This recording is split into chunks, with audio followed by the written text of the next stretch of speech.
Hey, Cavs fans, welcome to another episode of the Cavs Pick and Roll Podcast, the podcast for diehard Cavs fans. I'm Corey, and I'm here with Alex. Alex, I know it was a couple days ago, but happy belated birthday, man. Good Thanks, timing. Corey. Good timing with the playoffs starting. And the Cavs already gave you your birthday present. They're up 2-0 right now on the Orlando Magic. But before we get into all of that, I got to ask, get anything good for your birthday?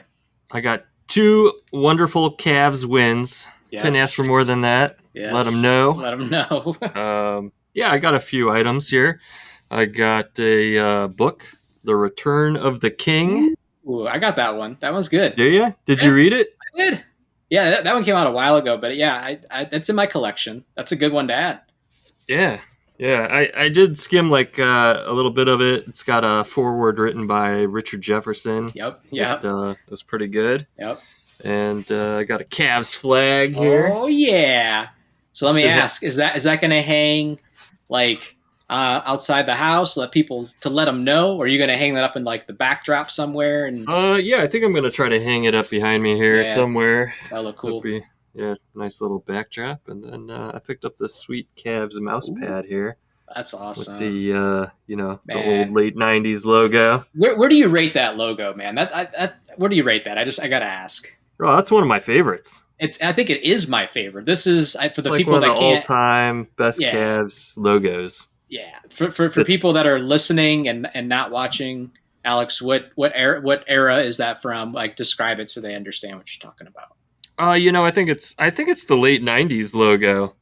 It's got the blue block letters and the basketball going into the hoop or into it's got Gund Arena written all over it. Basically, that's the era absolutely. I think of. The blue seats, the transition of Mark Price into Terrell Brandon days, and Big Z come in here, and all that stuff. And that's my favorite. That's my favorite logo, I think. That's awesome, man. That's great. That's great birthday presents. Your family knows you well. It's always good to get some good Cavs swag. Get some Cavs swag for sure. So, along with you turning another year older, another year wiser, the Cavs playoff series against the Orlando Magic has started. And as you know, if you're a Cavs fan, you know by now they lead the series up 2-0. And they're on their way to Orlando, or they're actually in Orlando. And by the time this episode comes out, they'll be playing game number 3 on the road. But we wanted to kind of break down the series so far. The Cavs kind of taking care of business at home, Alex. And I guess just at a high level before we go into these games, what has stood out to you the most? Or what do you like? Is there anything that you're liking so far from the Cavs? What I'm liking the most is the defense that they're playing. They're playing some lockdown defense, and it's been good. Orlando is also one of the best defensive teams in the league, so it's been some low scoring games, but the Cavs they've been holding them. They've been keeping them in that 80-point range, not letting them score a whole lot. And that's key. That's key for this entire playoff run.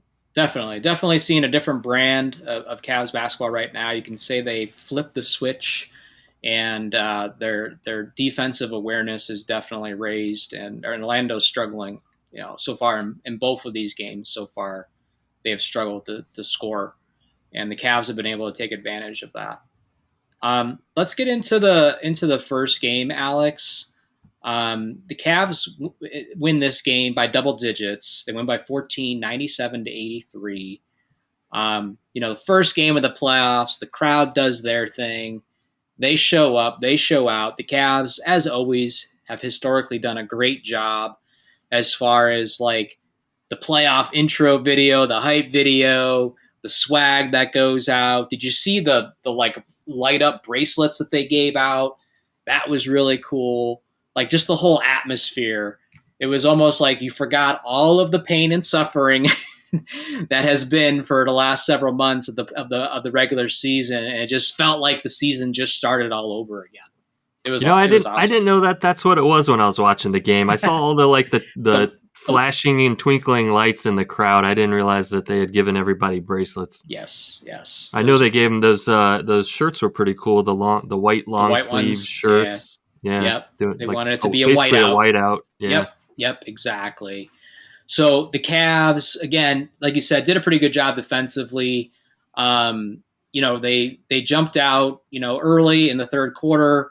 And, from there, it was kind of back and forth, but the Cavs were able to do enough, stay ahead of them enough. The Magic never led in this game, Alex, which was great. It was great to see because NBA games are long. We've talked about this before. You know that a team is always going to make several runs throughout a game. And every time the Magic started to get something going, the Cavs did a good job of not allowing them to really get back in the game and ultimately take a lead or anything like that. Yeah, yeah. Man, I just keep going back to the defense because that's really what these first two games came down to. I love the way that I see them handling Paulo Banchero Yeah. with not letting him score in the paint, which is what he does.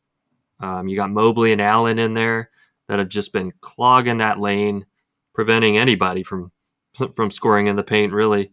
And Okoro on Suggs, man, what a matchup. Yeah. Okoro has Suggs locked down. Yeah. In that first game, Suggs went 1 for 7 from 3. Okoro didn't give him any breathing room at all during that game. That was masterful. It's nice because it feels like, we're kind of, it feels like it's been a long time since we've seen this team kind of be complete, healthy and all that wise. And even though they're still missing, a body or so, this is the most complete they have felt in a long time. And going back to the bigs real quick, I thought they had a great game, not only on the defensive end, but they both also gave you double doubles. Jared Allen grabs 18 rebounds, gives you 16 points. Evan Mobley, 16 points and 11 rebounds. And their presence was definitely felt in this game. And then, yeah, Okoro didn't give you much on the offensive end, but he's just such a spark plug, man. He's just out there running around, doing what he does, causing havoc on the defensive end, and you love it, you know. Um, the other thing that stood out to me a lot too was Donovan Mitchell's performance in this game. It's felt like a long time since he's looked as good as he did in this first game. He gave you 30 points in 36 minutes. His knee looked fine to me. That game it looked like the Mitchell that we've become used to, versus the Mitchell that has been sitting games and kind of been inconsistent here the last several weeks or even months now. It was a great performance from Mitchell as well. Yeah, yeah, I'd agree. I'd like to see him, kick the ball around a little bit more. Yeah, Well, it seems like he still comes down the court and just immediately settles for a 3-pointer a lot. So I mean, yeah, he likes I'd love to. to see him make that extra pass Yeah, and move the ball around.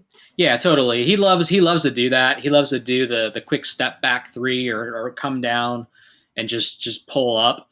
And hey, sometimes it goes in and you're like, oh, that was awesome. And other times, it's like, yeah, make the extra pass. You had, Struce sitting in the corner or whatever. But with Mitchell's 30 points and then several other Cavs players going in double digits, Garland gives you 14, and then we talked about the bigs, along with the defensive effort that the Cavs gave. Just the Magic had no answer. They really couldn't really get into this game to again really pose any kind of threat. And the Cavs held, for the most part, a comfortable lead throughout most of this game. Yeah, I just can't stress enough just how much, it was a defensive game and the Cavs put the clamps on them. I mean, as a team, they shot 32% from the field and 21% from three. I mean, the Cavs just had them locked down on defense. They just could not score the ball. And it wasn't even a great shooting night for the Cavs either. The Cavs No, only I was hit just gonna say, 26% from yep, three. yep. George Niang was 0 for 4. Levert 0 for 1. Merrill got 4 minutes, took 2 3-pointers and missed both of them. Struce was 1 for 5. Mitchell 3 for 8. I mean, the Cavs couldn't make a three. They came out strong, right? I think they hit the first 5 Didn't they make their They first hit some. They five hit. Yeah, threes they hit or? some early. Yeah, but then Yeah, after yeah, they that, came it out went hot and downhill. then they couldn't hit a three the rest of the game. So Yeah, it was yeah, nice to see just how dominant we were against Orlando in this first game when we couldn't make a three, which we've kind of lived and died by these last few months. yeah. Definitely, it was not a pretty game from a shooting aspect for either team. And really, where we were able to take advantage is in the rebounding category. We out rebounded them 54-40, and then also just in assists. And what's funny is we had more turnovers than them. We had 17 that game. They only gave up 12, but we beat them also with points in the paint, and that comes to our bigs and Mitchell getting to the rim when he would take it to the rim, and so on and so forth. So yeah, it definitely wasn't a perfect game. And if this was a matchup against another team, that might not have been enough to get you that victory in that game. But luckily, the Magic, relatively young, unexperienced when it comes to playoffs, and then just not really being able to put anything together to answer the Cavs' defensive efforts on their offensive end, it was enough for the Cavs to not only get the victory, but a comfortable victory. A 14-point victory is pretty good for a first round matchup. So I was pretty happy with this, and obviously the fans were loving it downtown, and it was a great way to start the series. And if we look at Orlando real quick, um, you know, did anybody stand out from Orlando's side from you? Like, is there anybody that you're worried about on Orlando from what you've seen so far? I don't think that there's any one person I'm worried about.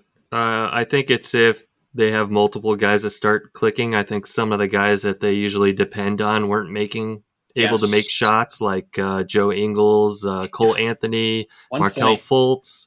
You How know, about how about how about how about Gary Harris? 33 minutes, 0 points, two yeah, rebounds. Like maybe I'm remembering Gary Harris still from like Denver. I want to say like it's probably a long time ago now. I don't know, but I remember he used to be a bucket. So I don't know what's going on there, but yeah, he was a stud. I don't yeah, he know. was he Maybe he was a just had an stud. off night. So I don't know what the deal is we'll, here. we'll, we'll take it. 33 minutes, and that guy gave you no production on the offense. Like, by all means, play him again. Mhm. And then, yeah, like you said, Fultz gave him nothing. Angles gave him nothing. Anthony gave him nothing.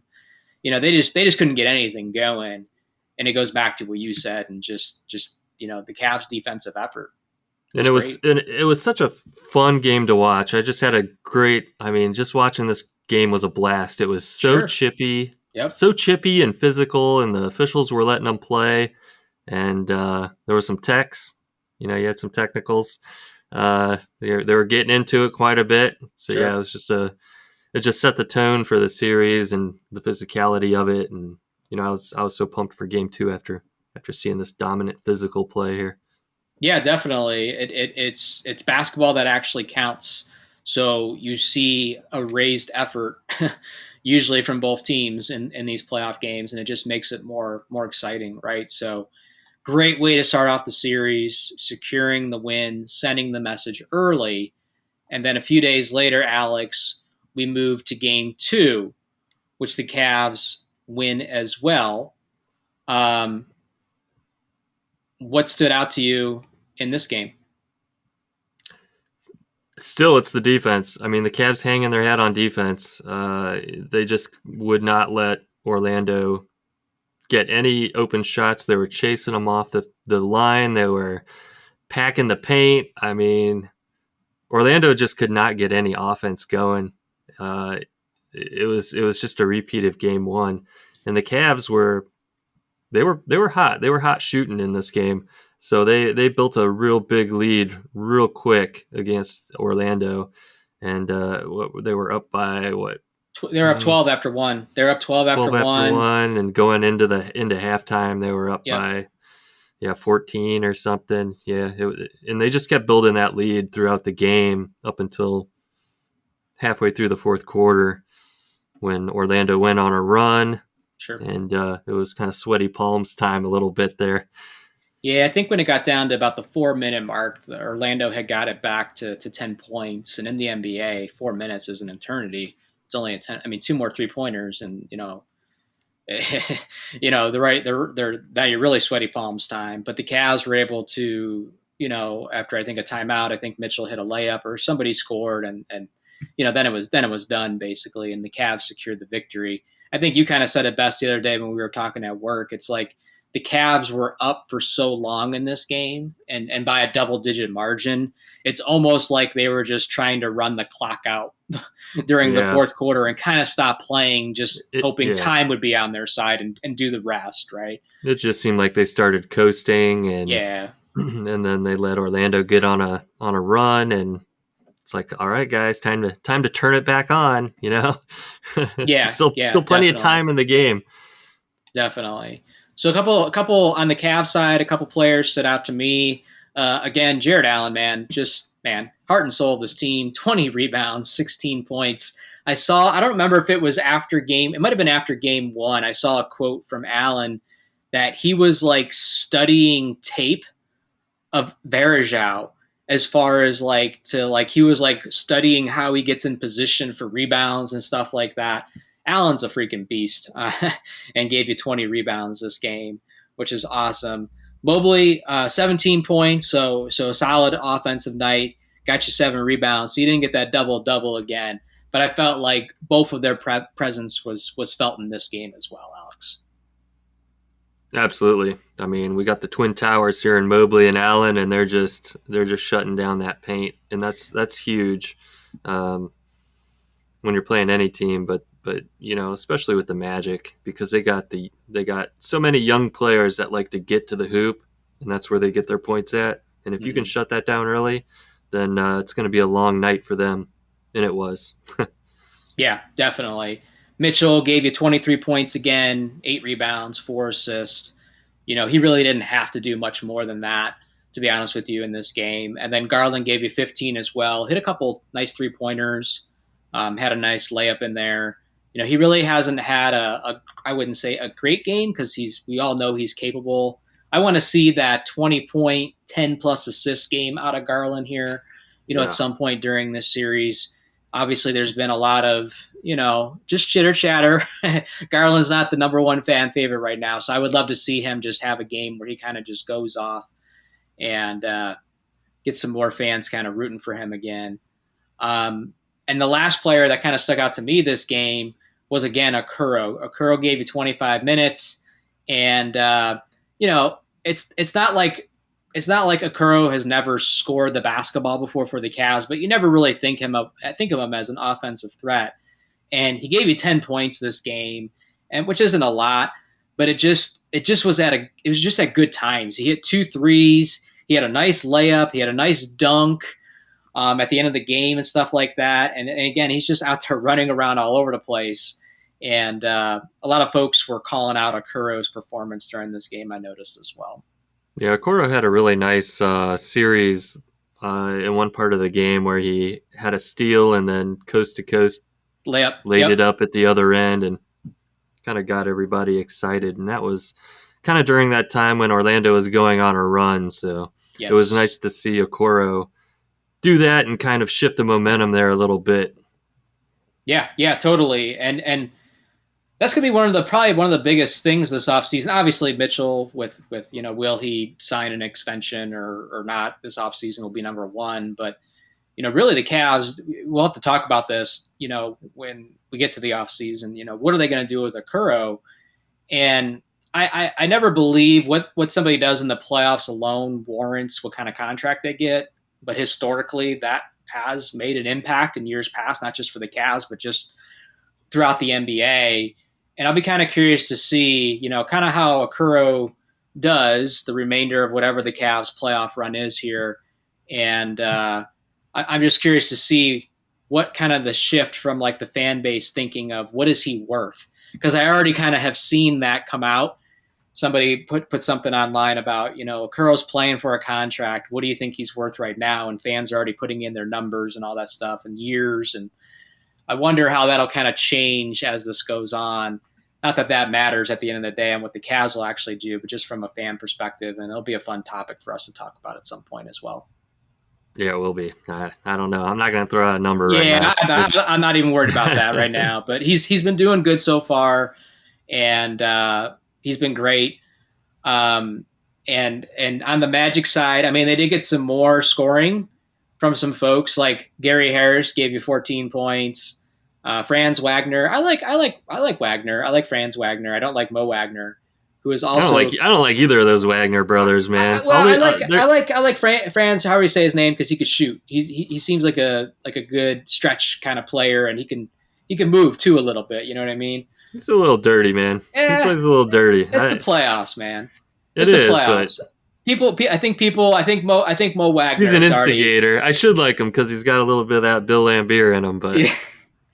Now you're talking about now they're brothers. You're not talking about the center. You're not talking about Mo Wagner, right? Because I'm Mo talking Wagner about is the one that everybody hates right now. Okay. Franz. Okay. All right. He Just seems to making be the sure. one that does a lot of the throwing the elbows. I think he got Garland in the throat. Yeah, yeah. Um, but what did he? And I don't think it was intentional, by the way.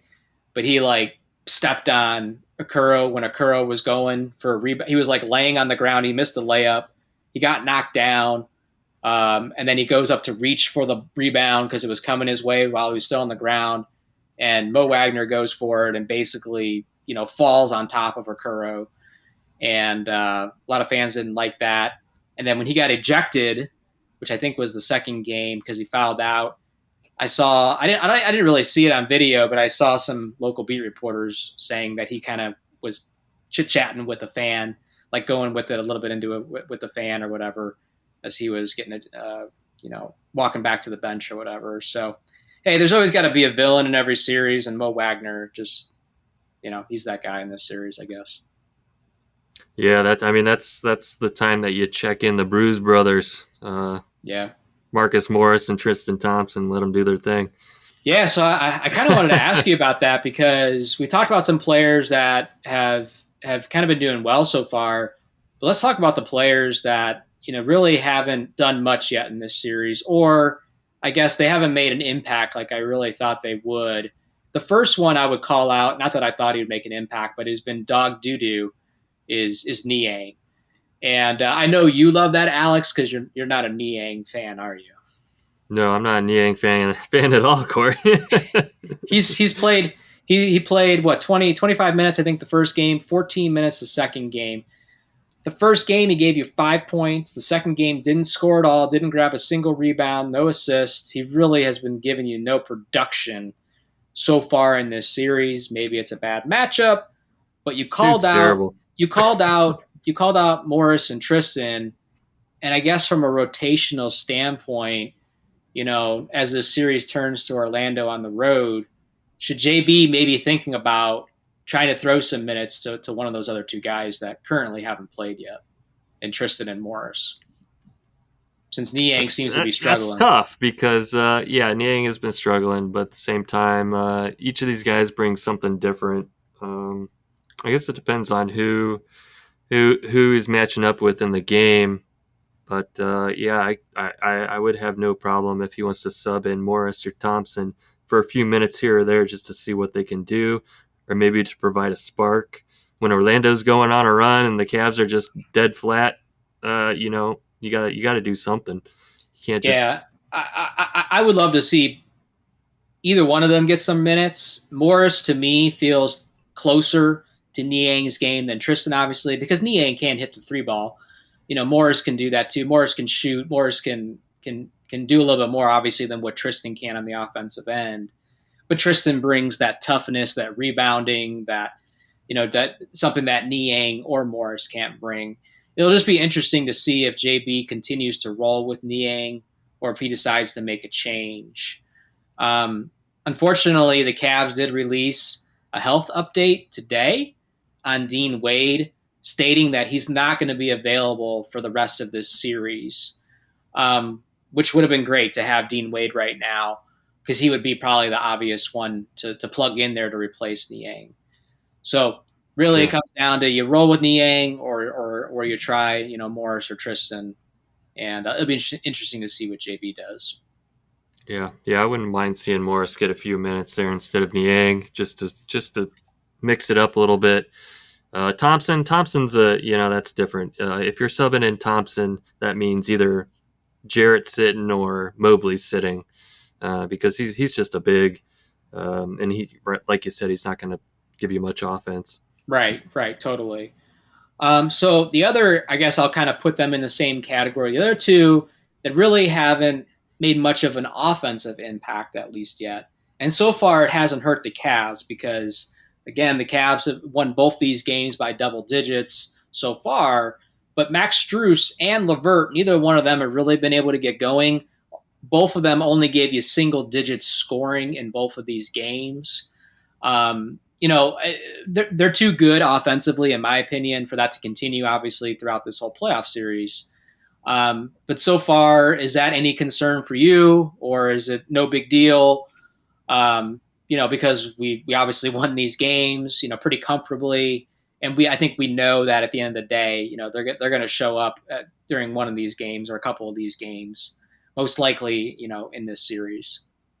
Yeah, that's the thing. There, I mean, Orlando's one of the top 5 defensive teams in the NBA, and I think that's part of it. And also with Struess and Levert, they're both kind of streaky guys. Where they're either hot or they're cold, and they're just going through a cold spell right now. Especially against a defensive team, it's just difficult for them to get going. I think we saw Struess towards the end of that second game. He got fouled. He made a free throw, and then the very Yeah. next play, he hits a three. Yep, and that was Um, huge at the time. The yeah, time of when that happened too. So yeah, it was very timely. And Struess, another thing I like about Struess, and another reason why the Cavs obviously probably brought him in here is he's not just a shooter. He can get to the rim, but also he's I won't say he's a great defender, but he's a solid defender. He's out there working. He's moving. You know what I mean? To try to make whoever he's guarding's life as difficult as possible. And same thing with Levert. They're both energizer bunnies, similar to Okuro in the sense that they're always out there doing something. And Struess, I'm looking at the first game right now. He didn't get going offensively, but he did grab 9 rebounds for you. You know what I mean? Which that makes an impact. That was part of our rebounding advantage we had in that game when your quote unquote shooter is grabbing 9 rebounds for you. So they're making impacts in other areas. But I just wanted to call them out because you know I don't think they're going to stick in double digit scorings throughout this whole series. no, probably Rotate, not. yeah, And yeah, yeah, yeah. The only other thing that stood out to me, like rotation wise, so far was the first game JB gave Sam Merrill a couple minutes. I think he jacked up a three or two. Didn't make them. He only played 4 minutes, and he hasn't seen any action since then. I'll kind of be curious to see if that continues as well, because as we all know, Sam can get very, very hot, and I'll be curious to see if he's kind of part of this rotation during either one of these games on the road in Orlando or not, because he didn't play in Game 2 at all. yeah. What do you think about that? JB's kind of already got it narrowed down to an 8-man rotation. Yeah, If you don't include those 4 minutes for Merrill, it was 8 guys in the first game as well. Yeah, I think that's probably what he's most likely going to roll with. Maybe in unique scenarios is where he pulls in someone like a Merrill. If he does go to 9, I do think if he goes 9, it's really between, in my opinion, Merrill, Morris, Thompson. Those three would be the candidates, in my opinion. And it probably just depends on what's going on in the game. Do we need some quick offensive, scoring power? I would bring in Merrill. Do we need to give, Jared Allen a rest because he's been working his butt off, and then you bring in Tristan. And if you want to replace Niang to see if you get someone else that can get going, that's where you bring in Morris, I guess. But I'm just glad to see. I still think back, Alex, to like summer league time when Sam Merrill just went off that one game, had nine 3 pointers or whatever it was, and we were like, that was freaking amazing. He deserves minutes on this team, but he most likely won't get them. That's what we said before the start of the season, and it's been a good story for him. He did get opportunities throughout the year because of injuries, and he's not getting consistent minutes. But the fact that we're still talking about him, I guess, is a good sign. Yeah, yeah. I think JB should give him some minutes here and there. Definitely. It just depends who the personnel are out on the floor, right? But Yeah. instant 3-point threat, no matter where he's at on the court, stretches the floor. Sometimes you need that. Absolutely, absolutely. It gives you a quick 6 points in a 4 3 4 minute a run or something like that. Heck yeah, man. I mean, but I understand the matchup. Sam's not the biggest guy. He's only gonna be able to guard certain type of players and so on and so forth. And Orlando is a young, athletic team for the most part, except for Joe Ingles. He brings them down a notch. But Yeah. besides that, all their guards and stuff like that are young, athletic, can jump out the gym, and so on and so forth. So I get from a defensive standpoint, it's not really a great matchup for Sam. But yeah, throw him a couple minutes, let him fire off a couple threes, and see if they're hitting. So hopefully he'll see some run here. So now, Alex, this series shifts to on the road in Orlando. Game 3 is the day that this episode will most likely come out. We're recording this Wednesday night. This will be up on Thursday. And then Game 4 is Saturday in Orlando as well. Whole different ball game on the road, and really a playoff series. A lot of people will always say a lot of playoff series don't officially start until somebody wins on the road. The Cavs just did what they were supposed to do. You're the home court team. You're supposed to win those 2 games, right? And thank God they did, by the way, Alex, because not every team is doing that right now. Who did you say just lost before we were recording tonight? The Celtics just lost to the Heat. Celtics just lost to the Heat, and the Pacers beat the Bucks the other day. So that's 2 series right there that are 1-1. And imagine if this Cavs team would have dropped one of these games. All the haters come out, all the negativity, all the Donovan Mitchell to LA BS that we've been hearing. What comes out of the woodworks again? You know what I mean? All that gets pushed aside with the Cavs winning these 2 games. But now that this is going on the road, Alex, what do the Cavs need to do? Because no team wants to go down 3-0. The Cavs are going to get, Orlando's best effort in Game 3. Yeah, the Cavs need to just keep doing what they're doing, even if they're going to be in hostile territory. Yeah, they just got to keep playing that defense and keep doing what they're doing. Man, I just started looking at this Heat Celtics box score. I didn't realize Jimmy Butler didn't even play. What? Yeah, He didn't he play? he he didn't play. He was out with a knee injury. Who did all the scoring? K-Love did it, didn't he? Freaking A. Adebayo, Tyler K-Love, Hero. K-Love had 30, didn't he? Love did not play well. He had a big old goose egg. George Niang style. We'd still Don't take him go. back. We'd still take him Yeah, back over Niang right now, at least. Well, good for the Heat, man.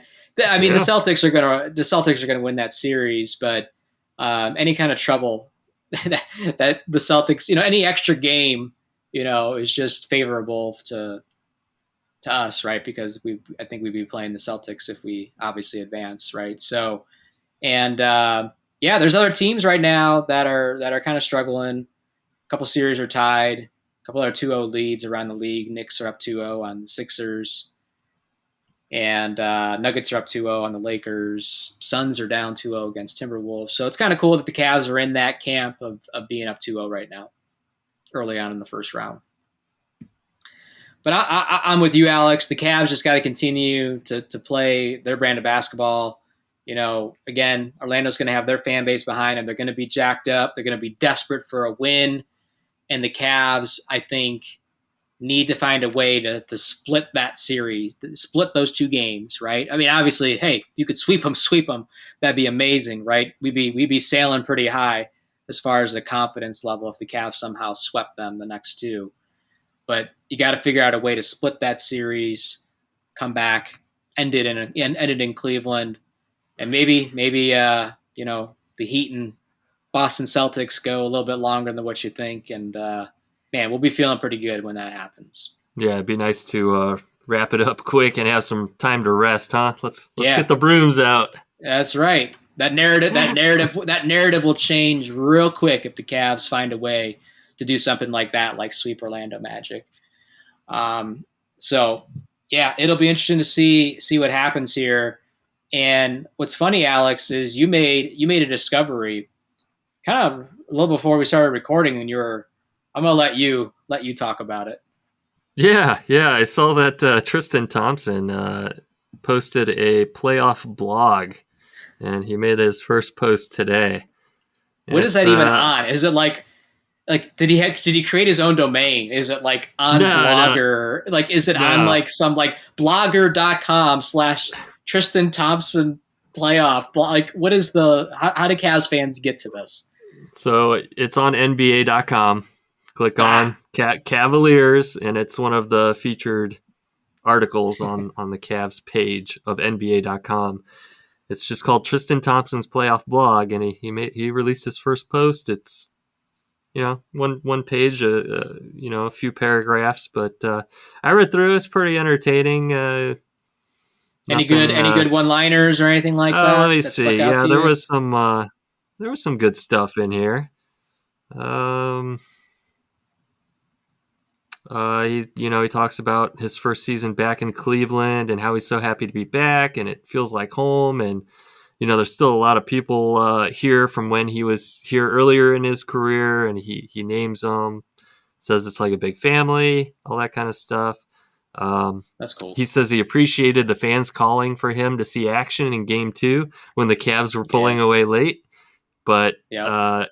he always appreciates and loves the support, but he wants to get in the game when it matters, not when we're up by Yeah. 20. I'm not Taco Fall. Oh, wow. So yeah, it's a good, Dang. interesting read. He That's pretty talks about cool. he talks about how it's a physical and chippy series. Reminds him of his very first playoff series as a Cav early in his career when they played against oh shoot, who was it? Oh, now I'm spacing I out. wonder if it was Washington. I wonder if that was his first. It No, was not Washington. That was it was the Celtics. Celtics. Okay. Yeah, it was the Celtics that finished seventh in the East, and they had Brandon Bass, Evan Turner, Avery Bradley, Jay Oh Crowder, Isaiah wow. Thomas. Wow. So he talks about that for a little bit there. That's pretty cool. I could see what's your thoughts on this? I could totally see Tristan when his NBA career is done. He's gonna do something. I don't know if he could be like a broadcaster on TV necessarily. Maybe I don't know. He'll do something. He'll start his own podcast, or maybe he does get into broadcasting, Richard Jefferson style or something like that. But I can see Tristan doing something after that, after his NBA days are over. That'd be kind of cool. Yeah, Maybe he'll even work for the Cavs. never know. He'll be the new Campy Russell or something like that. I don't know. That'd be cool. Yeah, I mean, I wouldn't mind that. He does do some segments post in the Cavs post game sometimes, where they just kind of talk off the cuff about different things, and it's always really good and entertaining. I will say this, and I think I kind of mentioned this in the last episode. And this is where I feel the Cavs have the advantage. It's just our team is just more tenured, not necessarily just in the playoffs, but just in NBA experience. And Tristan Thompson is an example of that. And I even saw one of the local beat writers during the first game be like, "Man, Tristan Thompson hasn't seen a lick of playing time yet, but I don't think he has sat down like this entire game. He is chirping to the Orlando players. He's actively, engaged and talking, in the timeouts and talking to players that are playing in the game. Like he's just being that veteran presence, which is what you want, right? If he's not going to be playing out on the floor, at least allow him to be, offering any kind of insight that he can to the Evan Mobleys, to the Jarrett Allens, to the young guys that are still kind of relatively new to all this. So that's kind of cool. It still sucks that he had kind of the suspension happen throughout the season, but this has been a much more successful comeback story than Anderson Varejao was when he came back that last year. More successful than what Danny Green was, because when Tristan was playing, he was able to actually contribute. And I think he definitely met even past the expectations we all had as far as how many games he would play in and how he'd be able to contribute. And now that the Yeah, playoffs are here, he's contributing even without even playing in the games. yeah, and I don't know. I think Orlando is just a bad matchup for us to plug him in Sure. because Orlando plays a lot of small ball, right? They don't really have the bigs like we have with Allen and Mobley out there, so it doesn't really make sense to to plug Tristan in a whole lot in this Yeah, matchup. yeah, totally fine though for right now. There'll be some matchup or some scenario where I'm sure we'll see a little bit of TT in the playoffs. So the only other thing that's kind of really happened, not a huge deal, not anything that any Cavs fan is really thinking about, but the NBA draft lottery, did happen. That always happens right when the playoffs start. So many years as a Cavs fan, looking forward to that draft lottery, right, during the dark ages, dark days, But the Cavs don't obviously have to worry about that, and but the Cavs do have the 20th pick in this year's lottery, in this year's draft. This must have been one of the years we still had our pick, or maybe we had a trade with, maybe I don't know if it's our own first round pick or not. I just know that like we don't have any for like the rest of this decade, or we only had one or so in there. Maybe this is the year we actually had it. Um, but I've already seen some folks online speculating. Neither one of us really follow college, basketball too closely. We've talked about that, but it's already started, Alex. The Cavs draft Bronny at 20. Suggestions are already starting to be put out there, man. Yeah, Alex just shaking his Oh head. boy. Oh Yeah, boy. yeah. There's a Oh boy. picture. There's a picture. I think it was after Game 2 of Rich Paul and Dan Gilbert sitting together, like courtside after one of the games. All the fans have left, and the internet's just going crazy with that. Of course, you can only imagine there. Um, but yeah, we'll see. It'll be an interesting off season. But it's kind of cool that the Cavs have a draft pick, and we'll obviously get more into that after the playoffs are Yeah. done. Yeah. Another thing is I saw that they released the results for the Sixth Man of the Year award. Did you see that? I did see that. I was surprised that there wasn't a Cavs player on there. I thought maybe Karis LeVert would get some votes, but he did not get any votes. Yeah, I mean Levert. To be honest with you, though, Levert just wasn't consistent long enough throughout the season, in my opinion. I'm not shocked. And like Akuro, just he missed some games, and just he's not a well enough known name yet. You know what I mean? Six man usually is somebody that it's like a Jamal Crawford type, right? It's somebody that averages more than some starters on that team in some cases from an offensive standpoint. That's just not a Kuro's game. Levert could definitely fit that bill, but again, he just wasn't consistent long enough throughout the season to be on the radar long enough to be considered for votes. So it sucks. I'm not disappointed. I don't feel he got snubbed or anything like that. So The winner was Nas Reed. A very close second place was Malik Monk. mm, yeah, whatever. Good for them. I mean, Yeah. it is what it is. So, but yeah, man, NBA playoff basketball is here, Alex. We're in the thick of it, first round. Excited to see these games here in Orlando and see what the Cavs do. But I say, let's go ahead and wrap up this episode of the Cavs Pick and Roll podcast. And Alex, you want to let them know where they can follow us and connect with us? Follow us on Twitter at Cavs Pick and Roll. Shoot us an email, cavspickandroll@gmail.com. Follow us on Facebook, Instagram, Tumblr. Watch this episode on YouTube. Wherever you're listening, click like, subscribe, leave us a rating or review. We'd appreciate it. All right, Cavs fans, there it is. We will talk to you again soon. Peace out, Cavs fans. Let them know.